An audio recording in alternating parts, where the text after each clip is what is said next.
Vote দেবেন গাঁজাখোর, আর ভোটের শেষে গিয়ে গাছের নিচে বসে আল্লাহর কাছে বলবেন, আল্লাহ ঠেলায় পরে তেঁতুল গাছের বিচি লাগাইছি, আল্লাহ মেহেরবানি করে মাফ করে দেয়া এই তেঁতুল গাছ থেকে আল্লাহর রাস্তায় আপনি আপেল ফলাই দেওয়ার ব্যবস্থা করেন, আমি সর্বশক্তিমান আল্লাহ, আপনি আমার দোয়া কবুল করেন, আমার চোখের পানি কবুল করেন।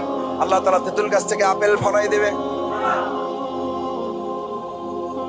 এই তেঁতুল গাছ লাগানোর লোক আমাদের বাউফলে নাই, আবার তেঁতুল গাছ লাগাই আপেল পাওয়ার মনাজাত করার লোক আমাদের সমাজে নাই। কি বলেন, ইমাম সিরিয়াল দিয়ে আছে। আমরা ইমাম, আমরা কর্মী একসাথে, এই জন্য ভাইকে পাশে রেখেই বলতেছি, এরকম ইমাম দোয়া করার জন্য সিরিয়াল দিয়ে আছে। আসেন, আপনারা দুনিয়ার সব অপকর্ম করবেন, আমরা দোয়া করে জান্নাতে পৌঁছে দেওয়ার দায়িত্ব এই কপাল পরা ইমাম আছে না নাই?